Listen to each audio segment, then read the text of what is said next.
ನಿನ್ನನ್ನು ಬಿಟ್ಟು ಬಾಳಲಾರೆನು.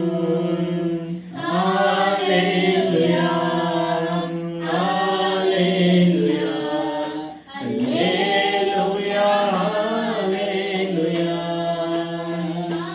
Hallelujah hallelujah hallelujah hallelujah.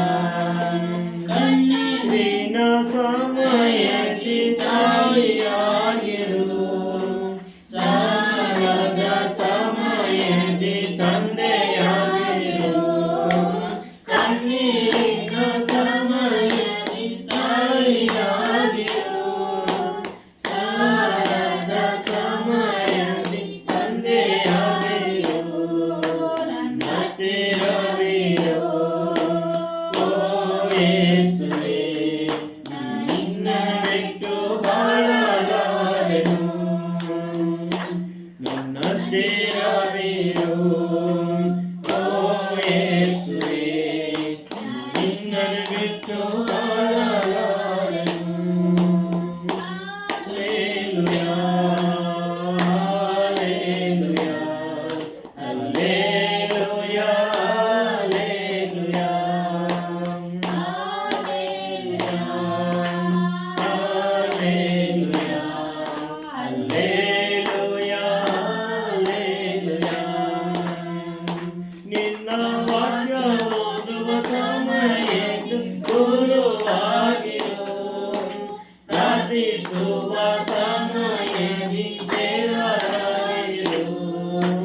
ವಾಕ್ಯ ಓದುವ ಸಮಯದಿ ಗುರುವಾಗಿರು, ಪ್ರಾರ್ಥಿಸುವ ಸಮಯದಿ ದೇವರಾಗಿರು.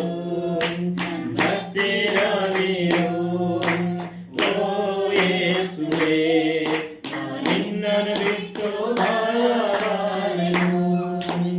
ಹತ್ತಿರವಿರು ಓ ಯೇಸುವೇ, ನಿನ್ನನ್ನು ಬಿಟ್ಟು ಬಾಳಲಾರೆನು. ಹಲ್ಲೆಲೂಯಾ ಹಲ್ಲೆಲೂಯಾ ಹಲ್ಲೆಲೂಯಾ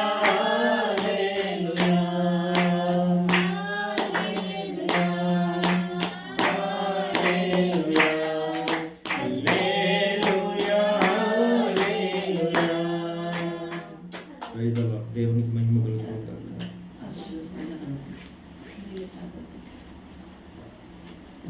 దేవుని మాటలు చూసుకుందాం. పరిశుద్ధ గ్రంథంలో నుండి ద్వితీయోపదేశ కాండము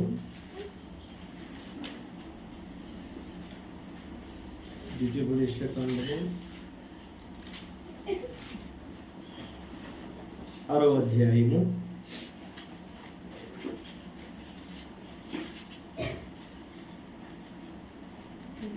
నిమిషాలు దేవుని మాటలు మనం ధ్యానం చేసుకుందాం. ద్వితీయోపదేశ కాండము 6వ అధ్యాయము 12వ వచనం. దాసుల గృహమైన ఐగుప్తు దేశంలో నుండి నిన్ను రప్పించిన యెహోవాను మరవకుండా నీవు జాగ్రత్త పడు. నీ దేవుడైన యెహోవాకు భయపడి ఆయనను సేవించి ఆయన పేరట ప్రమాణం చేయవలెను. చాలా చిన్న ప్రార్థన చేస్తాం. మహాపరిశుద్ధుడా, మహోన్నతుడా, మహాగణుడా, భూమి ఆకాశం సృజించిన మా సృష్టికర్తమైన మా తండ్రి, మీ పరిశుద్ధమైన మీ నామమునకు స్తుతులు స్తోత్రములయ్యా. ఆదివారం నీ సన్నిధిలో నీ ఆలయంలో ప్రకటించిన మేరకు దినం గురువారం రంజిత్ లిల్లీ కుటుంబంలో రీతిగా నాయన నీ పాదం చెంత చేరి నీ సన్నిధిలో గడుపుతూ కుటుంబాలుగా మేము కూడా చేరి ఆయన తండ్రి నీ అమూల్యమైనటువంటి నీ సన్నిధి గట్టిగా భాగ్యం మాకు ఇచ్చినందుకు మీ స్తోత్రం. చేరువచ్చి ప్రతి బిడ్డను మీరు దీవించండి, ఆశీర్వదించండి. ఆయన ఈ గృహాన్ని కొరకు మీరు జ్ఞాపకం చేసుకోండి. గృహం కొరకు మా కొరకు ఆయన మీరు సిద్ధపరిచి నీ అమూల్యమైన లేఖన వాక్యంలో మాతో మాట్లాడండి. చదువుబడిన లేఖన వాక్యం దీవించము, ఆశీర్వదించము, మాకు ఈ విషయం అనుగ్రహించండి. దాసుని అందగొట్టి నీ రక్తంతో నన్ను కడిగి పరిశుద్ధపరిచి పవిత్రపరిచి ఆయన నీ ఆత్మతో నన్ను నింపి నీ సిలువ చాటును మరుగుపరుచుకోండి. మాకు మేలు కలుగునట్లు నీ ఉపదేశం మాకు అనుగ్రహించు. నీ పరిశుద్ధాత్మ నడిపింపు సహాయము దయచేయండి. యేసు నామములో ప్రార్థించి అడిగి పెట్టుకుంటున్నాము తండ్రి, ఆమేన్. దేవునికి మహిమ కలుగును గాక. చదవబడినటువంటి మాటలు మరోసారి మనం ఒకసారి బిగ్గరగా చదువుకుందాం. ద్వితీయోపదేశకాండం 6వ అధ్యాయము 12-13 వచనాలు. దాసుల గృహమైన ఐగుప్తు దేశంలో నుండి నిన్ను రప్పించిన యెహోవాను మరవకుండా నీవు జాగ్రత్త పడము. నీ దేవుడిని యెహోవాకు భయపడి ఆయనను సేవించి ఆయన పేరిట ప్రమాణము చేయవలెను. దేవుడి వాక్యం దీవించి ఆశీర్వదించును గాక. తిరిగిన దేవుని బిడ్డలారా, ఇక్కడ చూస్తున్నటువంటి మాట, ఈ ద్వితీయోపదేశకాండం అంటేనే ద్వి అంటే రెండు అని, ఉపదేశం అంటే చెప్పడం, ద్వితీయోపదేశం అంటే రెండోసారే చెప్పడం. అంటే ఇది అంతకుముందు చెప్పిన దాన్ని మళ్ళీ చెప్పడము ద్వితీయోపదేశం అన్నట్టు, మనకు అర్థమయ్యే భాషలో చెప్పాలంటే. అంటే ఈ మాటలన్నీ అంతకుముందు దేవుడు ముందుగానే జరిగించిన విషయాలు జ్ఞాపకం చేయడం. తిరిగి మోషే వాళ్ళకి ఏం చేస్తున్నాడంటే దేవుని ప్రజలందరికీ మళ్ళీ తిరిగి చెప్పటం.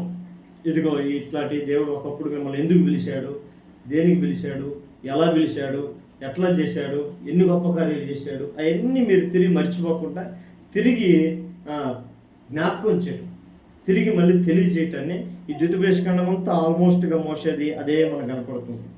ఈ 6వ అధ్యాయంలో మనం చదివిన మాటల్లో అంటాడు, ఇదిగో నీ దేవుడని యెహోవా ఎక్కడి నుంచి తీసుకొని వచ్చాడంట, దాసుల గృహమైన ఐగుప్తిలో నుండి నిన్ను రప్పించి నీ దేవుణ్ణి నువ్వు మరవకుండా జాగ్రత్త పడాలి. ఆమేన్. మన దేవుడు, మన ప్రభు, మన రక్షకుడు మన లెక్క నుంచి విడిపించాడంట దాసుల గృహమైన ఐగుప్తి అనే దేశంలో నుండి. మనం క్లుప్తంగా నేను చెప్పి ముగిస్తాను. ఐగుప్తి అనగా లోకానికి సంబంధించింది, లోకము. ఐగుప్తి అనగా భూ సంబంధమైనది, లేదా ప్రకృతి సంబంధమైనది, లేదా మానవ సంబంధమైనది, లౌకికమైనది. దేవుడు మనల్ని ఎక్కడి నుంచి విడిపించాడు అంటే దాసుల గృహమైన లోకముల నుంచి. అంటే ఈ లోకంలో మనం ఏమైనామంట, లోకానికి దాసులం అయిపోయినాం. మనం అనుకుంటాం కానీ నేను ఇష్టానుసారంగా బ్రతుకుతాను, నా ఇష్టానుసారంగా ఉంటాను, నేను ఒకరు చెప్పింది నేను అనుకుంటాం. కానీ మనం తెలుసో తెలియకుండా ఆటోమేటిక్గా లోకానికి కొన్ని పరిస్థితులకి మనం దాసులం అయిపోయినాం. కొన్ని అవాంతరమైనటువంటి కార్యాలకి మనం ఖచ్చితంగా ఎక్కడో లేక దాసులం అయిపోయి ఉంటాం. కొంతమంది అయితే పితృ పారంపర్యాలు అంటారు, కొన్ని పెద్దవాళ్ళు సూచనలు ఇస్తే వాటికి బానిసలు అయిపోయింటారు. కొంతమంది కొన్నిటికి. మానవుడు భూమి మీద మనుగడ చేసే ప్రతి వాడు కూడా గుర్తుపెట్టుకోవాలి, ఏదో ఒక దానికి బానిసై బ్రతుకుతూనే ఉంటాడు. కానీ దేవుని మహాకృప, పరిశుద్ధాత్మ దేవుని అన్ని సహవాసము ప్రభువైన యేసుక్రీస్తు ద్వారా మనకేం కలిగిందంట, దాసులైనటువంటి ఈ లోకంలో నుండి మనకి విమోచన కలిగింది. ఆమేన్. దేవునికి మహిమ కలుగును గాక. అంటే ఈ లోకంలో ఉన్న దేనికి కూడా మనం ఇప్పుడు బానిసలము కాము. అర్థం చేసుకోవాలి. ఏం కామంటే ఈ లోకంలో మనం దేనికి కూడా ఎవరికి మనం తొత్తులు కాదని అది చెప్పుకోవాలి. అర్థమయ్యే భాషలో చెప్పాలంటే అలానే దానికి మనం దాసులమే, పాపమునకు దాసులము, ఒకరి కింద మనం బానిసలము, ఇంకొకరి కింద బానిసలము, లేదా నాకు నేను కొన్ని బానిసలు అని చెప్పుకున్న వాటికి మనం దేనికి సంబంధించిన వారం కాము. అయితే ఉంటిమి కానీ దేవుడు లోకములో నుండి దేవుడు మనల్ని ఏం చేశాడంట, విడిపించిన యెహోవాను మీరు జ్ఞాపకం చేసుకోవాలి. ఇప్పుడు మన కుటుంబం మన జ్ఞాపకం, ఒకప్పుడు మన గృహాలు లేదా మన కుటుంబాలు ఎక్కడున్నాయట, దాసుల గృహము అనే తట్టే పిలువబడేవి. మన ఇల్లులు లేదా మన గుడారాలు, మన గృహాలు, మన నివాసములన్నీ కూడా ఐగుప్తి అనే లోకంలో ఏమై ఉన్నాయంట, దాస్యంగా బ్రతికంటే ఈ లోకంలో అధికారి, లోకంలో ఉండే పద్ధతులు, లోకంలో ఉండే ఆచారాల ప్రకారం బ్రతికే జీవితాలు మనకి. వాటన్నిటిలో నుంచి దేవుడు మనల్ని బయటికి తీసుకొని వచ్చినట్టు. కాబట్టి ఇప్పుడు మనం ఏం జ్ఞాపకం చేసుకోవాలి, దేవుని జ్ఞాపకం చేసుకోవాలి. జ్ఞాపకం చేసుకోవడమే కాదు, వాడి కింద ఒక మాట అంటాడు, నువ్వు మరవకు అంటాడు. ఏం చేయకూడదంట, మరవకూడదు. మరవకుండా ఏం చేయాలంట, నీ దేవుడిని యెహోవాకు నువ్వు భయపడాలి. 3 ముఖ్యమైన మాటలు మనకు చెప్తాడు. మొట్టమొదటి భయపడటం, తర్వాత ఆ భయాన్ని ఇప్పుడు భయపడి మళ్ళీ మర్చిపోవటం కాదు. ఒకసారి మనం దేవునికి భయపడితే చచ్చేంత వరకు దేవుని భయం మనం ఉండుటే మనకు శ్రేష్టం. అంటే భూమి మీద కొంతమంది మనుషులకు నువ్వు భయపడకపోవచ్చు. అయ్యో వాళ్ళకేది నేను భయపడేది, వీళ్ళకేది నేను భయపడేది, ನಾನು ಕಷ್ಟಪಡ್ತಾ ಇದ್ದೀನಿ, ನಾನು ದುಡಿತಾ ಇದ್ದೀನಿ, ನಾನು ತಿಂತೀನಿ, ಇನ್ನೊಬ್ಬರಿಗೆ ನಾನು ಎದುರ್ಕೊಳ್ಳೋದು. ರೈಟ್, ಒಳ್ಳೆದೇನೆ. ಈ ಭೂಮಿ ಮೇಲೆ ನಾವು ಯಾರಿಗೂ ಎದುರ್ಕೋಬೇಕಾಗಿಲ್ಲ. ಆದರೆ ಒಬ್ಬರಿಗೆ ಮಾತ್ರ ನಾವು ಭಯಪಡಬೇಕು. ಯಾರವರು? ದೇವರು. ಅವ್ರಿಗೆ ನಾವು ಭಯ ಪಟ್ಟರೆ ಅಂತಾರ ಕನ್ನಡದಲ್ಲಿ ಭಯ, భయపెడితేమంటారు, ఎదిరిదిరే. భూమి మీద కొంతమంది భయపడకపోతే మనకు ధైర్యం వస్తుంది. కొంతమంది ఫస్ట్ సారి భయపిస్తారు. ఇప్పుడు మనం కూడా ఒకసారి ఉంటారు, చిన్నపిల్లలు ఉంటారు లేదా ఇంట్లో ఉంటారు, వెనక నుంచి వచ్చి దూత్ అంటే ఏం చేస్తారు, భయపడిపోతారు. కొంతమంది ఏప్రిల్ పూలు తీయడానికి భయపిస్తూ ఉంటారు. మళ్ళీ పదే పదే భయపీయడానికి చూస్తే మనం భయపడతామా? ఎదురుకొత్తేవా? ఛాన్సే ಇಲ್ಲ. ಮತ್ತೆ ಯಾರು ఎదురుతారు? ಒಂದ್ಸಲ ఎదురుతారు అಷ್ಟೇ. ಮತ್ತೆ ఒకరి పైన మనకు భయం ఉండింది అనుకో, కొంతవరకు ఉంటుంది ఆ భయము. మళ్ళీ వాళ్ళ స్వభావము, వాళ్ళు ఎలాంటి వాళ్ళు ఏంటో మనకు బాగా అర్థమైపోయింది అనుకో, ఈయనకి ఎందుకు భయపడిన అవసరం. ఫస్ట్లో భయపడతాం, బాగా క్లోజ్ అయిపోయిన తర్వాత ఇంక భయం ఉండదు, ఇంక విలువ ఉండదు, దాని గౌరవం ఉండదు, వదిలేస్తాం ఇంకా. అయితే భూమి మీద మనం ఒక వ్యక్తికి మాత్రం మనం ఎప్పుడు భయపడాలి. ఆయనే దాసుల గృహమైన లోకంలో నుంచి మనం విడిపించి మోచించి రక్షించిన యేసయ్యకి మనం ఎప్పుడు భయపడవాలి ముందుగాక. ఎందుకయ్యా భయపడటంలో అంటే, ఈ భూమి మీద కొంతమందికి భయపడి మనం భయం విడిచేయచ్చు, మళ్ళీ వాళ్ళంటే భయపడకపోవచ్చు. కానీ దేవుడికి మాత్రం మనం భయపడుట, అందులో గొప్పగా ఉంది, గొప్ప విషయాలు ఉన్నాయి. కీర్తనలు అంటాడు కదా, యెహోవాయందు భయభక్తి కలిగిన వారందరినీ ఆయన ఆశీర్వదించారంటాడు. దేవుని యందు భయం కలిగి ఉండటం ద్వారా మనకు ఆశీర్వాదం వస్తుంది. దేవుని నుండి భక్తి ద్వారా ఎంత ఆశీర్వాదం ఉంటుందో, భక్తి ద్వారా రెండింతల ఆశీర్వాదం మనం పొందుకుంటాం. దేవునికి మహిమ కలుగును గాక. ఎట్లంట, భక్తి ద్వారా మనం పొందుకునేది కొంత. అంటే నేను ఒక ఎగ్జాంపుల్ చెప్తాను బైబిల్ ఆధారంగా. ఒక భక్తి ద్వారా ఎక్కడో సిరియా దేశంలో నయమాను అనే ఒక వ్యక్తి కుష్ఠరోగం ఉండేవాడు, కుష్ఠరోగంతో ఉండేవాడు, కుష్ఠ జబ్బు. వాడు దేవుడు అంటే తెలియదు, ఏమి ఎరగడు. ఒకరోజు ఆ దేశంలో, ఇజ్రాయేల్ దేశం నుంచి అనగా యెరూషలేము నుండి ఒక చిన్న పాపని బానిసగా తీసుకుని ఇంట్లో పని మనిషిగా పెట్టుకొని ఉంటాడు. ఆ అమ్మ ఎంతో దేవుని భయభక్తులు కలిగిన స్త్రీ. ఆ భక్తిని ఒకరోజు ఆయనకి చూసి ఆయనకి చెప్పొద్దంట, నయమన గారు, నేను నీకు ఒక మాట చెప్తాను, నువ్వెంతో గొప్పవాడివి, నువ్వెంతో బలం కలిగిన వాడివి, ఈ సిరియా దేశానికి ఒక అధిపతివి, కానీ నీకున్న కుష్ఠరోగం చూస్తే బహుశా నిన్ను చూసి జనాలు భయపడుతున్నారు అనుకుంటే తప్పు. దేని చూసి భయపడుతున్నారంట? నీకున్న కుష్టిని చూసి భయపడుతున్నారు, నీకున్నటువంటి జబ్బును చూసి మనుషులు భయపడుతున్నారు. కాబట్టి నీకు నిజంగా గౌరవం, నిజమైనటువంటి విధేయత, నిజమైనటువంటి పట్టు ఈ దేశం నీకు సంపాదించుకోవాలంటే ఆ జబ్బు పోయే మార్గం నేను చెప్తాను అన్నప్పుడు ఆయన ఏం చేయాలి పాప అని అడుగుతాడు. అప్పుడు ఆమె అంటది, ఆ పాప అంటది, ఇదిగో పలానా యెరూషలేములోనికి వెళ్ళు, అక్కడ ఒక సేవకుడు ఉంటాడు లేదా ఒక పాస్టర్ ఉంటాడు, ఆయన కలుసు, ఆయన దగ్గర నువ్వు అడుగు, నాకు ఈ కుష్ఠరోగం నన్ను పోగొట్టాను, ఆయన దగ్గర నువ్వు పోయి అడిగావు అనుకో, ఖచ్చితంగా నీ కుష్ఠరోగాన్ని పోగొడతాడని చెప్తుంది. ఆయన అనుకుంటాడు సరేలే అని. ఆమె చెప్పిన మాటను బట్టి, ఆ బిడ్డ చెప్పినటువంటి భక్తిని చూసి ప్రేరేపించబడిన వాడై ఆ బిడ్డ మాటను ఆధారం చేసుకుని యెరూషలేముకి వస్తాడు. యెరూషలేముకి వచ్చి ఎలీషాతో కలవటము, ఆ ఎలీషా ఆయన జబ్బును బాగొట్టడం మనకంతా తెలిసిన విషయం. 7 సార్లు వెళ్ళి నదిలో మునగమంటాడు, మునుగుతాడు, జబ్బు క్లియర్ అయిపోతుంది. దేని నుండి పొందుకున్నాడు? భక్తిని పొంది భక్తిని చూసి పొందుకున్నాడు. ఇది దేని భక్తిని బట్టి స్వస్థత కలిగింది. ఆమె రెండోది ఏంటంటే, అబ్రహాము ఒక దేశంలో పోతా ఉంటాడు, వాళ్ళ భార్యను వస్తాడు ఆయన. ఆ దేశంలో రాజు అబీమెలెకు అనే ఆయన రాజు అబ్రహాము భార్యను చూసి, ఈమె సూపర్గా ఉంది, అందంగా ఉంది, ఈమె నా భార్య చేసుకోవాలని ఆశపడి ఆమె తీసుకుని వచ్చి ఇంట్లో పెట్టుకుంటాడు. ఆ ఇంట్లో పెట్టుకున్నాడో లేదో, ఆ రోజు రాత్రి దేవుడు అతనితో మాట్లాడుతున్నాడు. ఇదిగో నీ దగ్గర ఉన్నటువంటి ఆ స్త్రీ ఒక భార్య, పొర్రపాటును కూడా కానీ నువ్వు ముట్టకూడదు, ముట్టే తస్తా ఉన్న వాళ్ళకి ఆయన భయపడ్డాడంట. భయపడటం ద్వారా ఏమైందంటే, అంతవరకు అబీమెలెకుకి రాజు అయినప్పటికీ కూడా బిడ్డలు లేరు. ఎప్పుడైతే దేవునికి భయపడ్డాడో అబీమెలెకు సంతానం కలిగినట్టు బైబిల్ వస్తుంది. చూడండి, 2 ఆశీర్వాదాలు. భక్తి ద్వారా మేలు కలుగుతుంది, భయం ద్వారా కూడా మేలు కలుగుతుంది. దేవునికి నువ్వు భయపడు అని అంటే, చూడండి దేవుడు ఏమంటాడ, మీరు నాకు భయపడాలి అనుక్షణం చెప్పడం. అది ఎట్లా ఉంటుంది? చాదస్తంగా ఉంటుంది కదా. అయితే దేవుడు ఏమంటున్నాడంటే, నీకు మేలు కలుగునట్లు. ఎవరికి? మన కుటుంబాలకు, మన గృహాలకు, మన జీవితాలకు, మన బ్రతుకులకు మేలు కలుగునట్లు. అది గుడ్ నైట్ ఆఫ్ మాట్లాడతాం, ఆ స్విచ్ ఆఫ్ చేసి.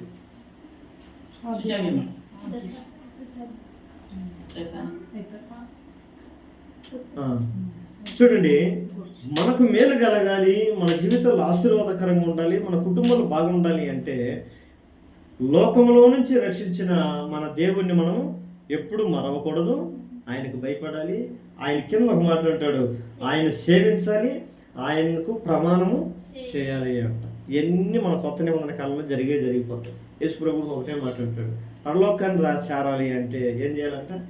మారుమనసు పొందాలి, తర్వాత మొదట నమ్మాలి, తర్వాత 3వదిగా మారుమనసు పొందాలి, నాలుగవది బాప్తిసం పొందాలి. ఈ 3 అనుభవాలు కూడా తీసుకొని పోతాడు. అయితే ఈ రాత్రికాల నేను చెప్పే విషయం ప్రాముఖ్యమైన ఒక మాట చెప్తాను. దాసుల గృహము ఒకప్పుడు మనది. ఎప్పుడు యేసుప్రభుని ఎరగకుంటే, యేసుప్రభుని నమ్ముకోకుంటే, యేసుప్రభుతో మనకు సంబంధం లేకుంటే, యేసుప్రభు ఎవరు అనే బ్రతుకులు మనం ఉంటే అదే దాస్య గృహము లేదా లోకపు ఐగుప్తి దేశంలో గృహాలు అంటే నివాసాలు. కానీ యేసుప్రభు ఇప్పుడు మన గృహాలు అలాంటివి కాదు. మనం ఏ గృహాలు ఇప్పుడు క్రీస్తు మనల్ని వాటన్నిటిలో నుంచి విడిపించబడిన గృహాలు. ఇప్పుడు దాస్యపు గృహంలోంచి బయటకు వచ్చామంటే ఏదో ఇంట్లో చేరాలి కదా. ఇప్పుడు ఒక ఇల్లు వదిలిపెట్టి బయటకు వచ్చామంటే ఇప్పుడు రెంట్ ఇంట్లో ఉన్నాం. ఇల్లు వదిలితే ఇంకా ఇంటికి మనే పోవాలి కదా. ఆడేసుకుంటాం, రోడ్లో కూర్చో ఈ ಮನೆ ಬಿಟ್ಟರೆ ಇನ್ನೊಂದು ಮನೆಗೆ ಹೋಗ್ತೀವಿ. ಅದು ದೇವರು ಕೂಡ ನಮ್ಮನ್ನು ಒಂದು ಮನೆಯಿಂದ ಬಿಡಿಸಿ ಇನ್ನೊಂದು ಮನೆಗೆ ಕರ್ಕೊಂಡು ಹೋಗಿದ್ದಾರೆ. ಆ ಮನೆ ಯಾರ್ದು ಅಲ್ಲ, ನಮ್ಮದಲ್ಲ, ಇನ್ನೊಬ್ಬರದಲ್ಲ, ಆ ಮನೆ దేవుడిది. ఆమేన్. యేసుక్రీస్తు నివాసమునికి ఆయన మనల్ని తీసుకొని పోయాడు, ఆయనకి నడిపించాడు. ఇప్పుడు మనం అందరం ఎవరమయ్యా అంటే క్రీస్తు గృహాలము లేదా క్రీస్తు కుటుంబస్థలము. ఎందుకంటే మనకు నివాసమైన వాడు ఆయనే కాబట్టి. ఆమేన్. అందుకని ఇప్పుడు మనందరం ఎవరమంట ఒకే భాషలో చెప్పాలంటే నేను క్రైస్తవ గృహాలము అంటాం. క్రైస్తవుడు క్రీస్తు ఇంటివారు అంటే ఉన్నట్లుగా ఇప్పుడు మనం ఎవరమే దాస్యపు గృహాలు కాదు. ఐగుప్తిలో ఉన్నటువంటి దాస్యపు గృహాల్లో వచ్చి దేవుడు మనల్ని ఎప్పుడో విడిపించేస్తాడు. మరి ఇప్పుడు ఏ గృహంలో ఉన్నాం? క్రీస్తు ఇంటిలో ఉన్నాం, క్రీస్తు స్వాస్థ్యంలో ఉన్నాం. ఇప్పుడు క్రైస్తవ గృహాలుగా పిలువబడుతున్న కుటుంబం మనం. ఇప్పుడు క్రైస్తవ గృహాలకు ఉండవలసినటువంటి కొన్ని మాటలు నేను మీ గమనాన్ని తీసుకొని వస్తాను. అంటే లోకంలో ఎట్లుంటామో అవి దేవుడు మనల్ని అడగట్లే. ఏం అడగట్లేదు? ఒకప్పుడు అది లోకంలో ఎట్టుంటుంది అని చెప్పి ನಾಮ ಇಟ್ಕೊಂಡಿದ್ಯಾ, ಒಂದು ಬೊಟ್ಟು ಇಟ್ಕೊಂಡಿದ್ಯಾ, ಹಿಂಗೆ ಆಟೋಗೆ ಏನು ಇಟ್ಕೊಂಡಿದ್ಯಾ, ಗಾಡಿಗೆ ಏನು ಇಟ್ಕೊಂಡಿದ್ಯಾ, ಅವೆಲ್ಲ ನನಗೆ ಕೇಳಲ್ಲ. ನೀನು ಅಲ್ಲಿಂದ ನಾನು ಬಿಡಿಸಿದ್ದೀನಿ, ಅವೆಲ್ಲ ಇಟ್ಕೊಂಡಾಗಿ ನೀವು ಒಬ್ರಿಗಿಂತ ದಾಸ ಆಗಿದ್ದೆ. ಈಗ ನಾನು ನಿನ್ನ ಅಲ್ಲಿಂದ ಬಿಡಿಸಿದ್ದೀನಿ, ಕರ್ಕೊಂಡ್ಬಂದಿದ್ದೀನಿ. ಈಗ ನಮ್ಮನೆಗೆ ಸೇರಿಸ್ಕೊಂಡಿದ್ದೀನಿ. ನಮ್ಮನೆಗೆ ಬಂದ ಮೇಲೆ ನೀವು ಯಾವ ಥರ ಇರಬೇಕು, ಏನಾಗಿರಬೇಕು, ಎಂಥವ್ರಾಗಿರಬೇಕು ಅಂತ ನಾನೇ ಹೇಳ್ತೀನಿ. ಅದು ಒಪ್ಕೊಂಡು ನಾವೇನು ಮಾಡಬೇಕಂತ ಕೆಳಗಡೆ ಹೇಳ್ತಾರೆ ನೋಡಿ. 13ನೇ ಅಧ್ಯಾಯದಲ್ಲಿ 13ನೇ ವಚನದಲ್ಲಿ ఆయన పేరిట ప్రమాణము చేయవలను. మనం ఇప్పుడు ఏం చేయాలంటే ప్రమాణం ఎవరితో చేయాలంట? ಶಾಶ್ವತನ ದೇವರೇ ನಿಜವಾಗಲು ನಾನು ನೀನು ಪ್ರಮಾಣ ಮಾಡ್ತಾ ಇದ್ದೀನಿ. ಅದಕ್ಕೆ ಮುಂದೆ ಹೆಂಗಿರ್ತೀನೋ ನನಗೆ ಗೊತ್ತಿಲ್ಲ. ಇದ್ರ ಮೇಲೆ ನಾನು ನಿಮ್ಮ ಮನೆಗೆ ಬಂದಿದ್ದೀನಿ, ನಿನ್ನ ನಿವಾಸಕ್ಕೆ ಬಂದಿದ್ದೀನಿ, ನಾನು ನಿನ್ನವನಾಗಿದ್ದೀನಿ, ನಾನು ನೀನು ಹೇಳಿದಂಗೆ ನಾನು ಇರ್ತೀನಿ ಅಂತ ನಾನು ప్రమాణ ಮಾಡ್ತಾ ఇದ್ದೀನಿ ಅಂತ. ఆమేన్. మనం ఆ ಥರ చెప్పాలి. బాప్తిసం ఇచ్చేటప్పుడు కూడా ఏం చేస్తాము? ప్రమాణం. నేనేం చెప్పాను, నీవిచ్చిన ప్రమాణమును బట్టి దేవుని దగ్గర ఒప్పుకున్నట్టు తీర్మానమును బట్టి నేను నీకు తండ్రి కుమార పరిశుద్ధాత్మ నామములో నీకు నేను బాప్తిసం ఇస్తున్నామని చేస్తాను. అంటే ఇది నేను చెప్తున్నాను, ఒప్పుకున్నాను కాబట్టి దేవుడికి ఉన్న ఇష్టం ఉన్నా, నీకు ఇష్టం ఉన్నా లేకపోయినా ఒక సేవకుడిగా నాకు అధికారం ఉంది కాబట్టి నేను నీకు బాప్తిసం ఇస్తున్నాను అని చెప్పలేదు కదా. ಆ ಥರ ಹೇಳಿಲ್ಲ ತಾನೆ. ನಾವು ದೇವರ ನಾಮದಿಂದ ಪ್ರಮಾಣ ಮಾಡಿರ್ತೀವಿ. ನಾವೇನೇನು ಒಪ್ಕೊಂತೀವೋ ಅದರಿಂದ ನಾವು ಬಾಪ್ತಿಸ್ಮ ಕೊಡ್ತೀವಿ. ఈ రాత్రికాల సమయంలో క్రైస్తవ గృహాలు ఎలా ఉండాలి ఏమంటారు మన ప్రశ్న? క్రైస్తవ గృహాలు, క్రైస్తవ గృహాలు లేదంటే క్రైస్తవులు మನೆಯವರು, క్రైస్తవులు ಹೇಗಿರಬೇಕು ಆದರೆ ನಂಬರ್ 1 మొట్టమొదటి చూడండి. మత్తయి సువార్త యోహాను సువార్త 12వ అధ్యాయం 3వ వచనం. త్వరగా చెప్పండి. నేను వీలైనంత వరకు కొన్ని మాటలు మీ గమనాన్ని తీసుకోవడానికి ఇష్టపడతాను. 12:3వ వచనం. అప్పుడు మరియు మిక్కిలి విలువగల అచ్చ జటామాంసి అత్తరు యొక్క సేరన్నర ఎత్తు తీసుకొని యేసు పాదములకు పూసి తన తల వెంట్రుకలతో ఆయన పాదములు తుడిచెను. ఇల్లు ఆ అత్తరు వాసనతో నిండెను. చాలు. ఆ ఇల్లు ఇప్పుడు చెప్పండి. ఆ ఇల్లు ఏ వాసనతో నిండిందంట? అత్తర వాసనతో. ఏ అత్తరు అంటే అత్తరు జటామాంసి, మంచి గమాలించే వాసన, సువాసన అనుకుందాం. మనకు అర్థమైంది. యేసు ప్రభు ఉన్న ఇంటిలో, యేసు ప్రభు ఉన్న ఆ నివాసంలో, యేసు ప్రభు ఉన్న గృహంలో ఒక పరిచర్య జరుగుతుంది. అది జరుగుతున్నప్పుడు అక్కడ ఏం జరుగుతుందంట? ఆ ఇల్లంతా కూడా సువాసనగా ఉందంట. దేవునికి మహిమ కలుగును గాక. క్రైస్తవ గృహం ఎలా ఉండాలి అంటే ఒక సువాసన ఇచ్చే గృహంగా ఉండాలి. ఆమేన్. సువాసన ఎలా వస్తుంది? ఆ శేషంలో ఉన్నంత వరకు సువాసన రాలా. యేసు ప్రభు ఆ ఇంట్లోకి పోయాడు, ఆ ఇంట్లో కూర్చొని ఉన్నాడు. అనేక మంది ఆయన చుట్టూరు కూర్చొని ఉన్నారు, మాట్లాడుకుంటున్నారు, అంతా ఉన్నారు. ఏమో మాటల మధ్యలో ఉన్న ఫలంగా గొప్పన ఒక స్మెల్ వచ్చింది ఇల్లంతా. ఏంటి వాసన? వచ్చిన ఇంటి వారికి, శిశువులకి, ఆయన మాట్లాడడానికి వచ్చిన వారికి, ఆ కుటుంబంలో చేరిన వారందరికీ కూడా ఏదో నూతన వాసన వస్తుంది. ఏంటి ఈ వాసన అంటే, ఆ వాసన ఎక్కడి నుంచి వస్తుందంట? యేసు ప్రభు పాదముల నుంచి వస్తుంది. ఆమేన్. యేసు ప్రభు పాదమున్న ఇంటిగా యేసు ప్రభు తన పాదము మోపిన పాదపీఠము మన గృహములో ఉన్న ఈ గృహముగా ప్రభు మన కుటుంబాలు మార్చును గాక. యేసు ప్రభు పాదము లేదా యేసు ప్రభు యొక్క నివాసము మన ఇంటిలో ఉంటే ఆ ఇంట్లో నుంచి పోయే వాసన ఎట్లుంటుందంట? ఆదివారం అయితే చికెన్ వస్తుందా, మటన్ వస్తుందా? ఈ వాసనలు అయితే మన ఇంట్లోంచి పోతాయి. ఇంకేం వాసనలు బాగు? సువాసనలు బాగు. సువాసనలు బావాలి అంటే దేని ద్వారా అంటే మన గురించిన సాక్ష్య జీవితము పరిమళించాలి. దేవుడికి మహిమ కలుగును గాక. ఆ క్రైస్తవ కుటుంబం అనగా యేసు ప్రభు ఉన్న ఇంట్లో ఏం జరుగుతుంది? దేవుని పాదం పీఠం మీద పరిచర్య జరుగుతుంది. ఆయన పాదములు తొలుస్తూ ఉంది. దేనితో? విలువ కలిగినటువంటి అత్తరుతో, అంటే సెంటు బాటలు, మంచి విలువ కలిగింది. అది సాధారణమైనది కాదు, కానీ ఆ పాదంలో పోసింది.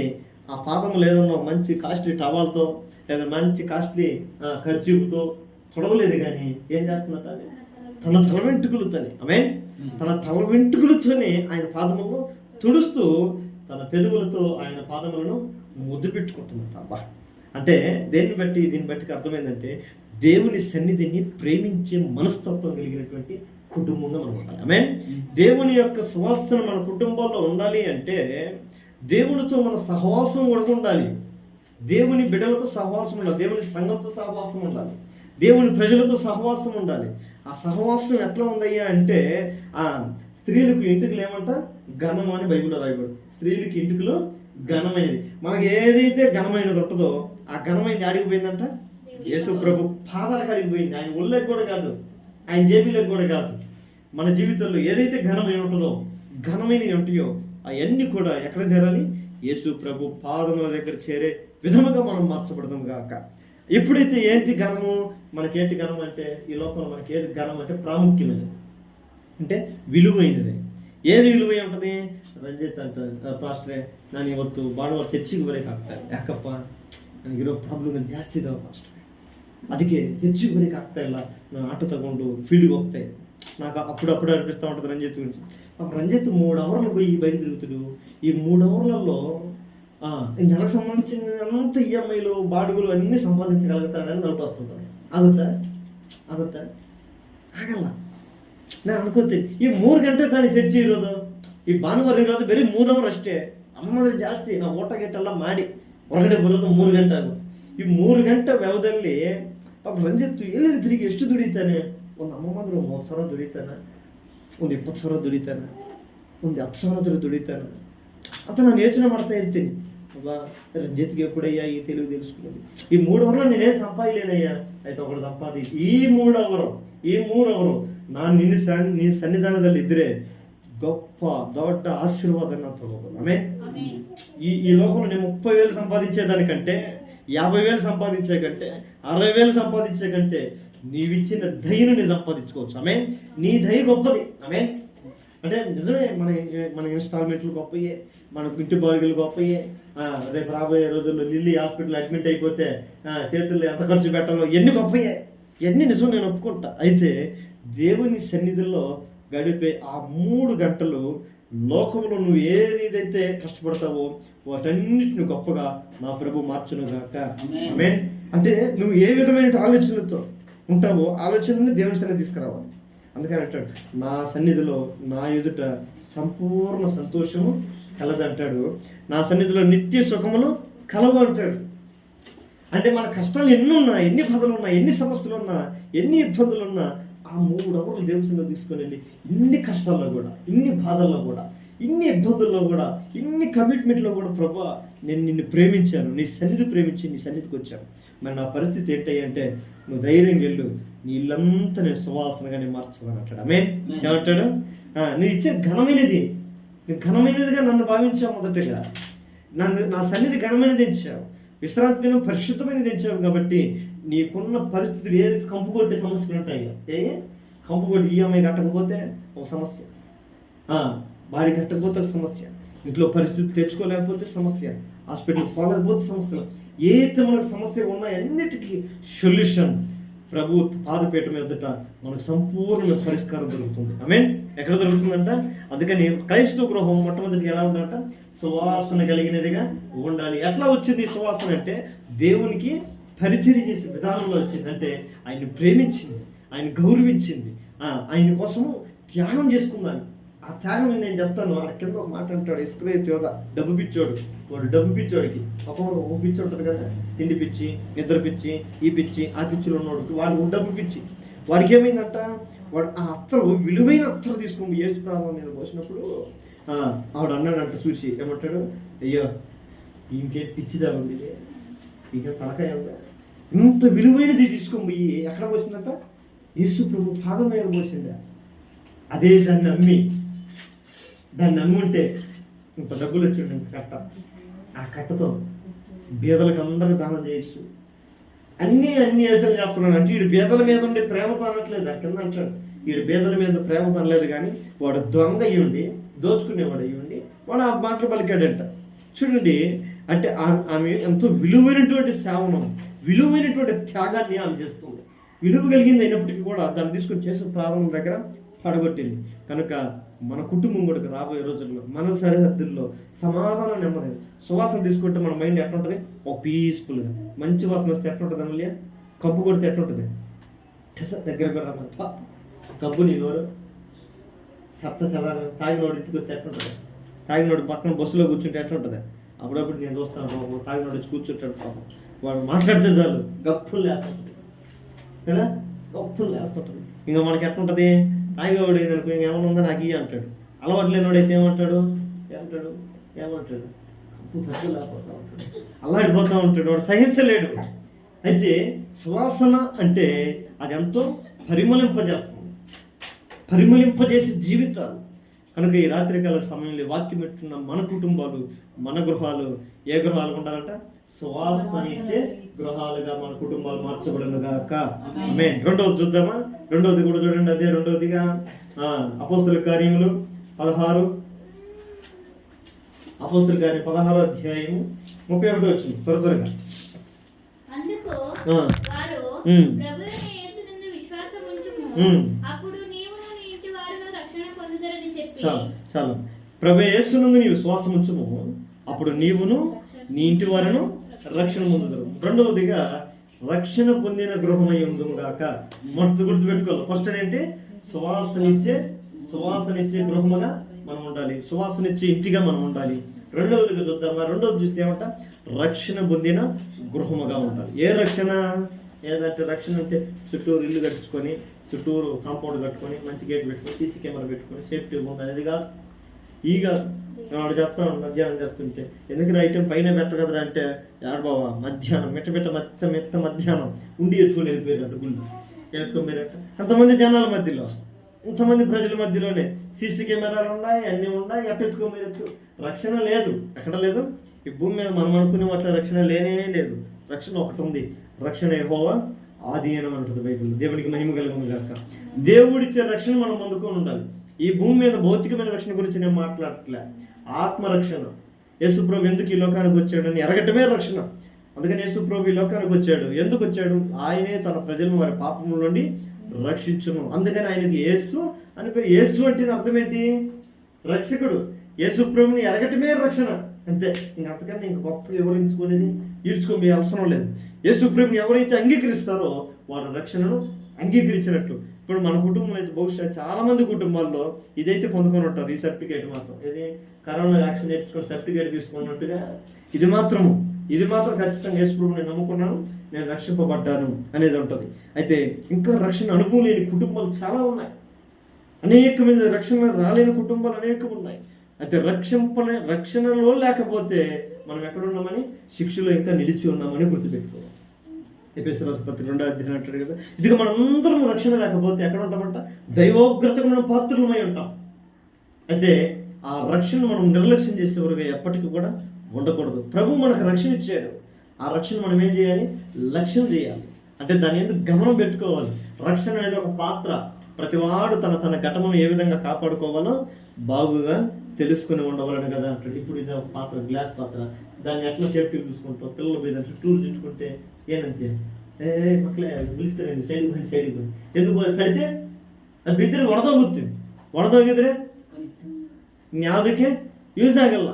ರಕ್ಷಣೆ ಅನ್ನೋದು ಕೂಡ ಅಂತೆ, దేవుడు మన జీవితంలో గొప్ప రక్షణ ఎప్పుడో ఉచితంగా ప్రకటించాడు. ఈ రోజుల్లో ఆ ఉచితంగా రక్షణ ఇస్తున్నాడు కాబట్టి అది అందరికి ఎట్లా అయిపోయింది? చులకన అయిపోయింది.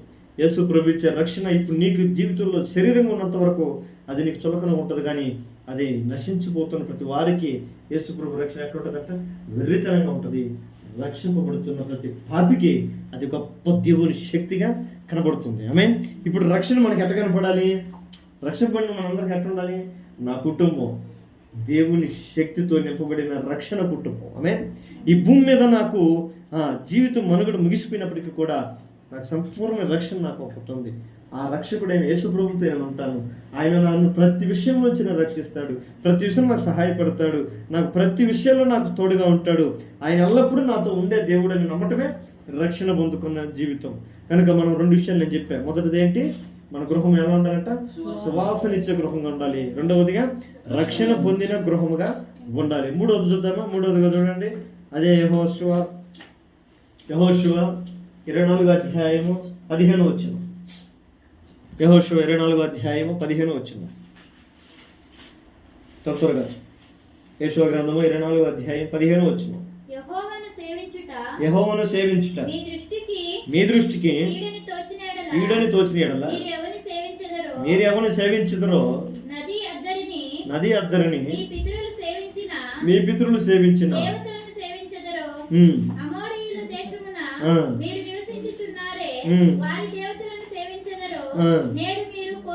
మీరు కోరుకు నేనైతే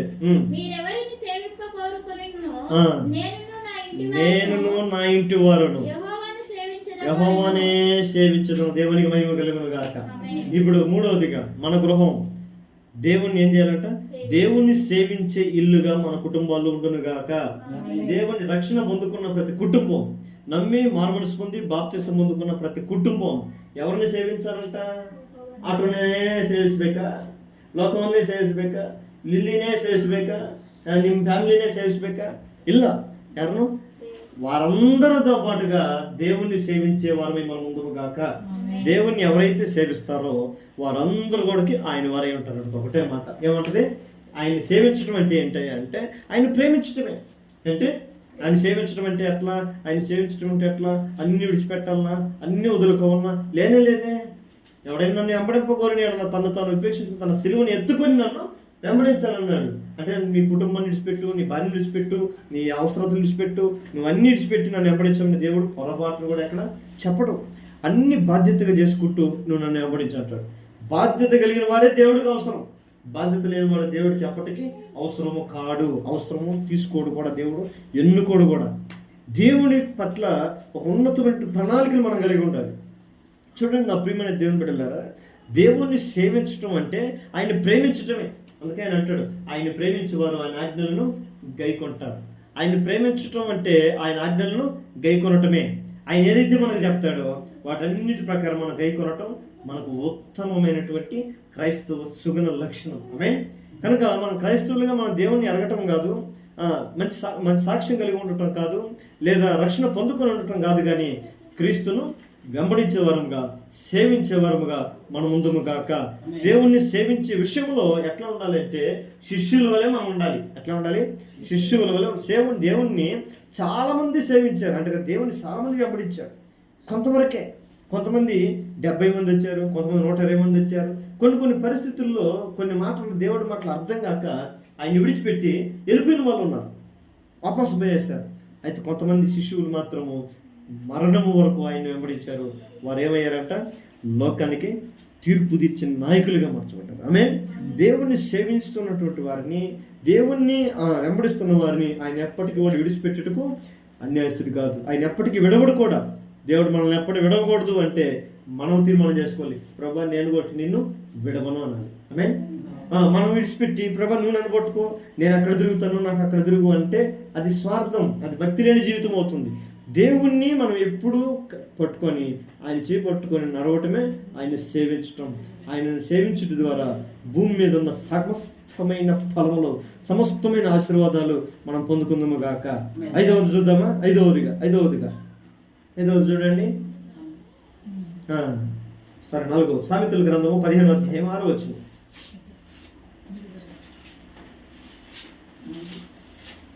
సామెతల గ్రంథము 15వ అధ్యాయం 6వ వచనం. నీతిమంతుని ఇల్లు గొప్ప ధననిధి, భక్తిహీనునికి కలుగు వచ్చుబడి శ్రమకు కారణము. ఏంటట మళ్ళీ ఒకసారి చదువుమదే. నీతిమంతుని ఇల్లు గొప్ప ధననిధి, భక్తిహీనునికి కలుగు వచ్చుబడి శ్రమకు కారణము. చాలు. ఇప్పుడు ఏ గృహం ఉన్నట్టు నీతిమంతుని గృహం వలె మనం ఉండాలి. ఏదంట? ఏ గృహము? నా నీతిమంతుని గృహము. నీతిమంతుల గృహాల మీదకి ఏమొస్తుంది అంటాడు? ఆశీర్వాదం వస్తుంది. నీతిమంతుల గుడారము వర్ధిల్లుతుంది. ఇంకా నీతిమంతుల గుడారాల గురించి దేవుడు చాలా మాటలు చెప్తాడు, చాలా అమూల్యమైన మాటలు చెప్తాడు. నీతిమంతుని ఇల్లు గొప్పదనని, మన ఇల్లు నీతి కలిగిన ఇల్లు వలె ప్రభు మార్చును గాక. అంటే నీతి అంటే దేని మీద అంటే విశ్వాసం కలిగిన గృహం. అంటే అన్నిటిలో దేవుడి మీద విశ్వాసం.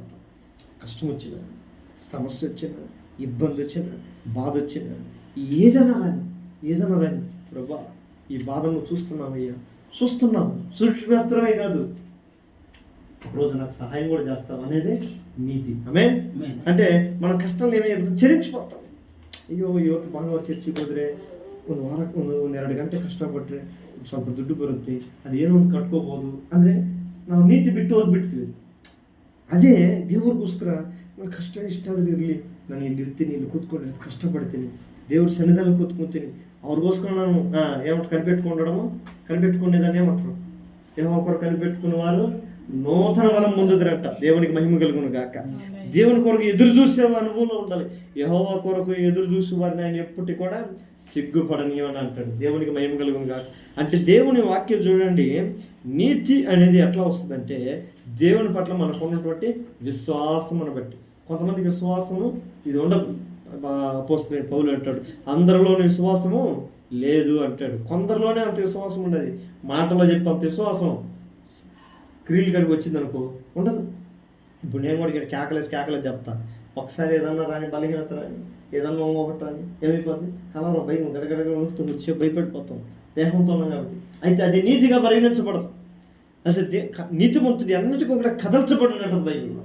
అంటే కదలదంటే ఇంకా పిడుగులే బంది పక్కన, పర్వతాలే కూలిపోయి పక్కన, పర్వతంలో తత్తరిన మెట్టలన్నీ కదిలిపోయినా, ఏది కదిలినా కూడా నీతిమంతుడు సింహం వల్లే ధైర్యం అవుతాడు. దేవునికి మహిమ కలుగును గాక. ఏంటి నీతి అంటే వాడుకుంటే కన్నబలం బట్టి కాదు, వాడుకుంటే డబ్బు బలం బట్టి కాదు, వాడుకున్నటువంటి టాలెంట్ని బట్టి కాదు, ఇంకొకటి కాదు. నీతిమంతుడు అంటే దేవుని విశ్వాసమును బట్టి నీతి. ఆమేన్. అబ్రహాము దేవుని నమ్మిన అతనికి నీతి నమ్మకం. ఏమన్నా రాని ఏబు చెప్తున్నాడు, ఒక్కొక్కడొచ్చి ఏబు ఇదిగో ఆకాశము నుండి పిడుగులు పడి గొర్రెలు ఒంటెలు మొత్తం తెచ్చాయి, నేను ఒక్కడనే బలిగెత్తుకొని వచ్చి నీకు చెప్తున్నా. ఇంకొకటి పక్కన వచ్చాడు, అయ్యా మనకున్న పొలాలు భూములు అన్ని పేరుడు ఆక్రమించుకునేసాడంటే ఇంకొకటి వచ్చి చెప్పాడు, నిశ్చింతగా ఉన్నాడు. ఇంకొకటి వచ్చాడు, అయ్యా ఇదిగో నీ కొడుకులు నీ కూతురులు అందరూ కలిసి అదిగో 4వ ఫ్లోర్లో అన్నం తింటుంటే సుడిగాలి వచ్చి కొట్టింది, అయ్యా చచ్చిపోయింది అయ్యా అంటే చలించాల. కారణం ఒకటే, నీతి. ఆమె నీతి మరణము నుండి తప్పించినటువంటి వాక్యం. దేవునికి మహిమ కలుగును. నీతి అపాయం నుంచి తప్పిస్తుంది. విశ్వాసము కలిగిన వారివై నువ్వు ఇంటికి పో అంటాడు దేవుడు. ఏమంటాడు? ఎవరైనా కాడికి రాని. విశ్వాసం వల్ల ఏం కలుగుతుందంట? సమాధానం కలుగుతుంది. రక్తస్రావం కలిగిన స్త్రీ అయితేమి, గుడ్డోడైతేమి, చౌటోడైతేమి, మూగోడైతేమి, ఎవడైతేమి ఆయన దగ్గరకు వచ్చిన తర్వాత కుమారుడా నీ విశ్వాసం నీ స్వస్థపరచను, సమాధానం కలిగిన దానివై నీ ఇంటికి వెళ్ళు. దేవునికి మహిమ కలుగును గాక. మనకి విశ్వాసం లేదా నీతి నమ్మకం మనకేం కలిగిస్తుందంటే మన కుటుంబానికి సమాధానం కలుగజేస్తుంది. సమాధానం మనకు కావాలి అంటే దానికోసం మనం ఎక్కడెక్కడ ఎతుకుతాము? సమాధానకర్త అయిన యేసు ప్రభు దగ్గరకు మాత్రం మనం రాలేము. అయితే సమాధానకర్త ఎవరు? మనం ఆరాధిస్తున్నా ప్రభు యేసుక్రీస్తు వారు. ఆమేన్. దేవునికి మహిమ కలుగును గాక. సమాధానం కోసం మనం ఎక్కడెక్కడో తిరగాల్సిన అవసరమే లేదు. ఆ సమాధానానికి అధిపతి అయిన, సమాధానానికి రాజు అయిన ఈ సంవత్సరంలో సార్వత్రిక సంఘ వాగ్దానం కూడా ఏమొచ్చింది?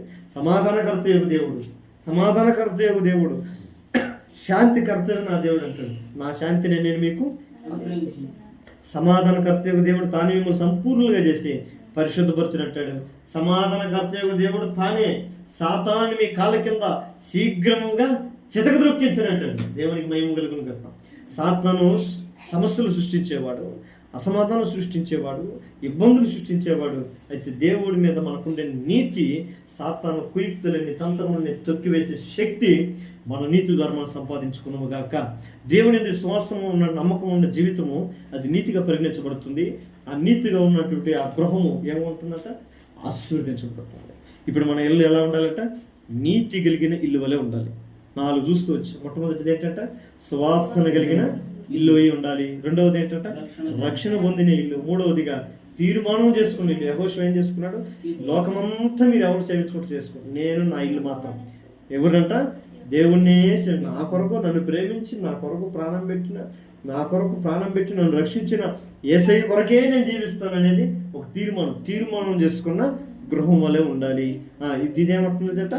నీతి కలిగిన ఇల్లు వలె ఉండాలి. చివరిగా మాట చూసుకొని మనం ప్రార్థన ముగించేస్తాం. 5వది మత్తయి సువార్త 7వ అధ్యాయము 24వ వచనం. మత్తయి సువార్త 7వ అధ్యాయము 24వ వచనం.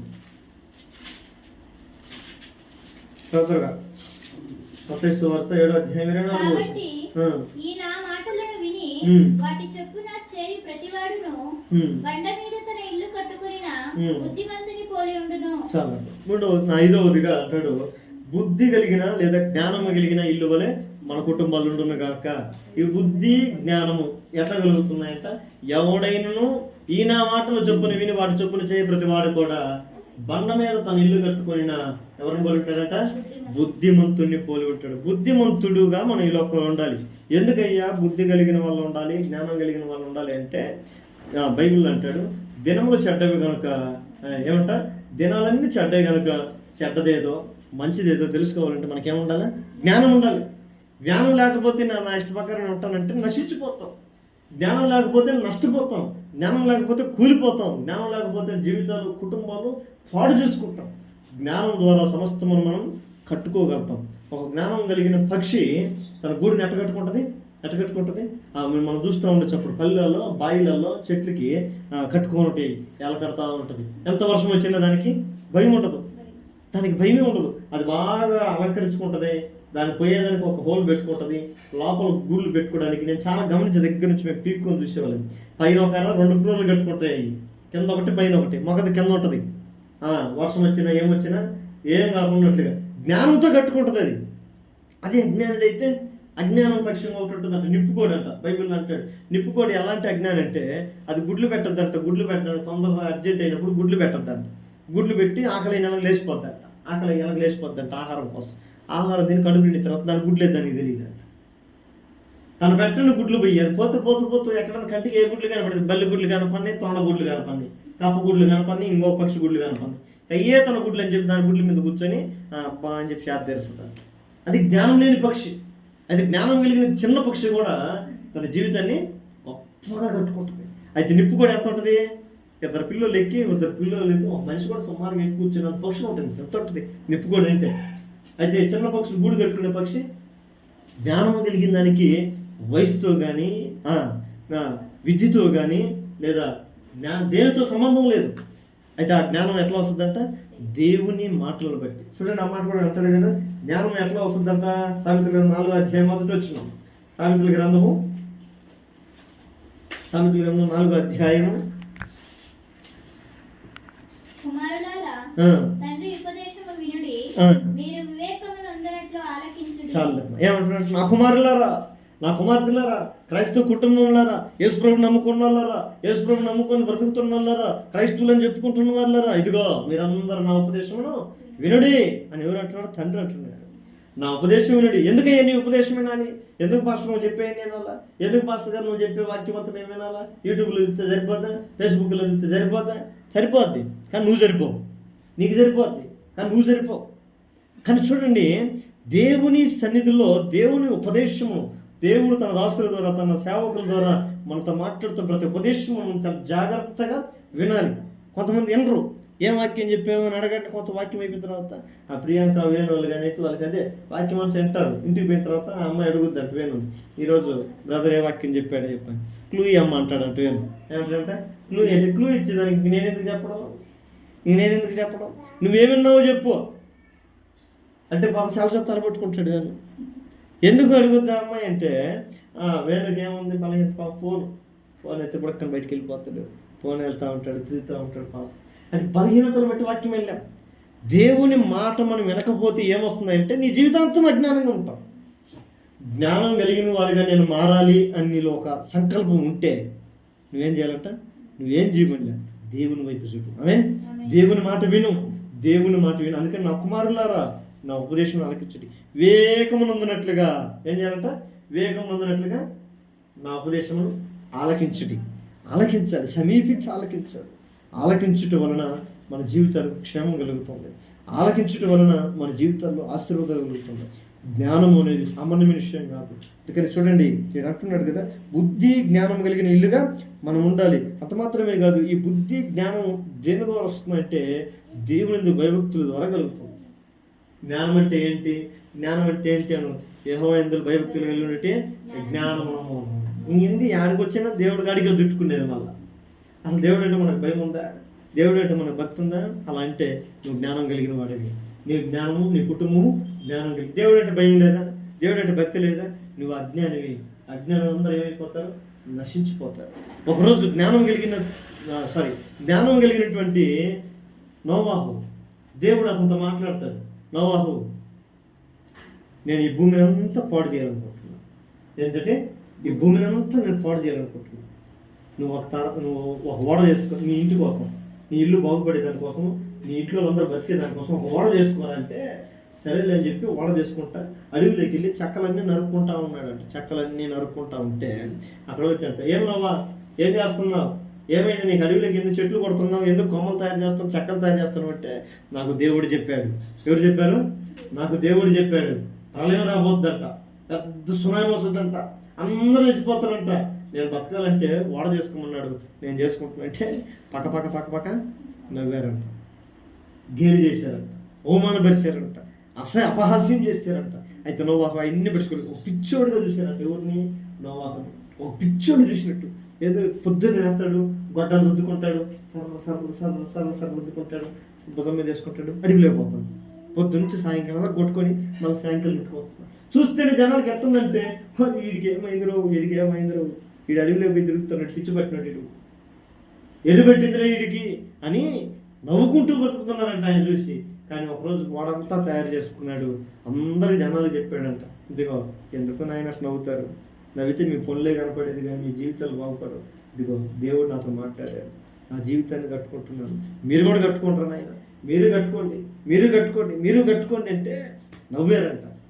పెడచేపెట్టాడు, పోరా నువ్వేంద్ర మాకు చెప్పేది అన్నట్టుగా వెటకారం చేశారు. ఆ రోజు రానే వచ్చింది. దేవుని మాటలు విని దేవుని మాటల ప్రకారం చేసి నోవాహు ఆ ఓడలోనికి వెళితే ఆ దేవుని మాటను వినకుండా, దేవుని మాటను అలక్ష్యం చేసి దేవుడు అంటే బొత్తిగా భయం లేకుండా, దేవుడు అంటే భక్తి లేకుండా ఇష్టానుసారంగా జీవించిన వారి మీదకి దేవుని ప్రళయం ఎట్లా వచ్చిందంటమ్మా? 40 రాత్రులు 40 పగళ్ళు ప్రచండమైన వర్షం వచ్చి ముంచేసి ఎక్కడెక్కడ మునిగిపోతే ఈత కొట్టుకుంటా కొంతమంది మునిగి ఆడిగా పడవ దాకా పరిగెత్తి అయ్యా నవాహు వాడది తలుపుది మేము లోపల వస్తాం. ఎప్పుడు? నశించిపోయేటప్పుడు, ఇబ్బంది పడేటప్పుడు, ఇంకా పాలిగిపోయేటప్పుడు అప్పుడు వచ్చి వాటిని మేము లోపలికి వస్తాం, లోపలికి వస్తామని కేకలు పెడుతున్నారు. కానీ వారి వలన సాధ్యం కాలా. ఈ వాక్యం పెట్టిన ప్రియమైన దేవుని పెడతారు. మన కుటుంబము ఏ కుటుంబం ఏంటంట? బుద్ధి జ్ఞానం కలిగిన ఇల్లు వలె మన కుటుంబాలు ఉండేది కనుక 5 విషయాలు మన కుటుంబంలో ఉంటాయి. మొదటి వర్షం ఏంటంట చెప్పాలి. మొదటి ఇల్లేది సువాసన కలిగిన ఇల్లు.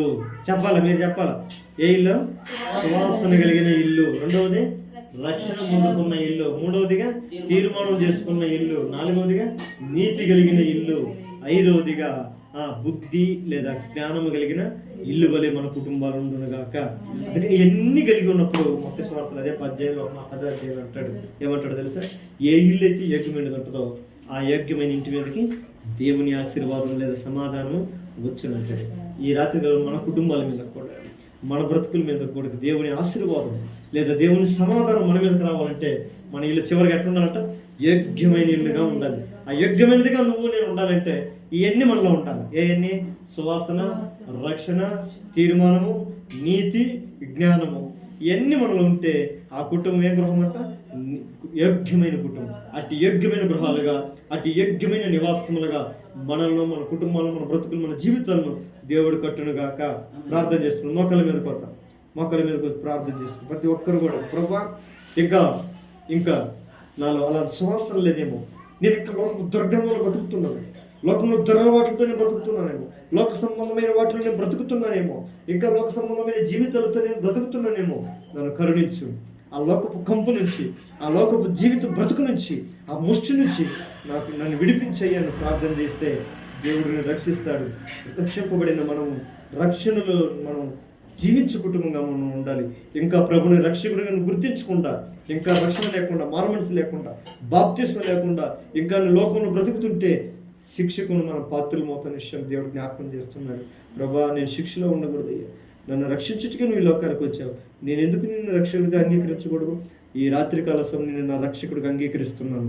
నువ్వు నా రక్షకుడు అయ్యా, నా జీవితంలోనికి రా, నా బ్రతుకులోనికి రా, నా ఇంటిలోనికి రా, నా గృహంలోనికి రా అని నువ్వు తీర్మానం చేసుకుంటే యేసు ప్రభు నీకు, నీ కుటుంబానికి సంపూర్ణమైన రక్షణ అనుగ్రహించును గాక.